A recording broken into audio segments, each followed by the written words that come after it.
Encore 15 secondes! Les pompiers de Bécancour bénéficient maintenant d'un suivi avec un kinésiologue de l'UQTR dans le cadre d'un projet de recherche.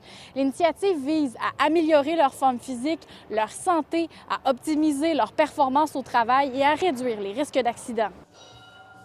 On change de position, changement rapide! Les entraînements sont conçus pour être spécifiques au métier. On va simuler des exercices qui peuvent se voir dans certaines interventions sur le terrain, mais il y a évidemment aussi d'autres exercices qui sont plus généraux. C'est une fois par semaine, puis ils s'entraînent 1 heure pour s'assurer de le conditionnement physique soit sa coche. Comment c'est reçu par les pompiers? Très, très bien. L'objectif, c'est d'implanter un suivi en kinésiologie sur 1 année. Donc, de voir les effets du suivi en kinésiologie sur la pratique d'activité physique, la motivation à pratiquer l'activité physique, à changer les comportements, les habitudes de vie, mais aussi sur plusieurs variables, dont la condition physique, la santé des pompiers. Encore 15 secondes! C'est un projet pilote qui va sûrement faire des petits au niveau de la province. Pour nous, c'est une fierté d'avoir ce beau projet-là à Bécancour. Solide, la course en bunker. Ça fait déjà 3 mois que le projet pilote a commencé. On remarque déjà des bienfaits. On voit que les gens sont plus encouragés à participer. Ils ont l'air plus en forme encore qu'ils l'étaient. À chaque fois que je rencontre les équipes, donc à 9 h le matin, je commence avec une capsule théorique qui dure à peu près une dizaine de minutes, qui entoure les saines habitudes de vie.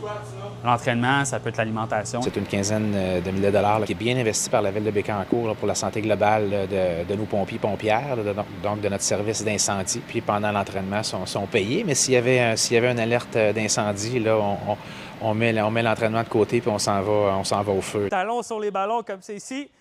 Je mets mes mains pour me stabiliser de chaque côté, d'accord? Quel genre de blessure est-ce qu'il y avait avant? On parle de blessures au dos, on parle de blessures aussi aux membres inférieurs, aux genoux, par exemple en débarquant du camion à toute vitesse avec le matériel. Je fais les écartés comme ça ici, pour les pectoraux.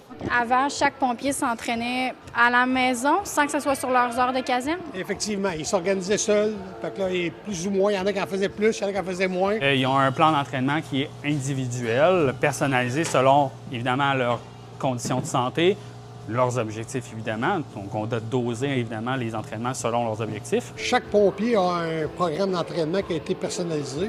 Fait qu'on va vraiment continuer à s'assurer qu'il garde puis que ça perdure dans le temps. Cet article scientifique-là va être publié partout dans le monde.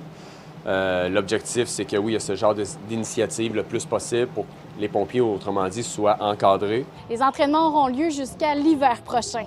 À Bécancour, Frédéric Bacon pour Nouveau Info.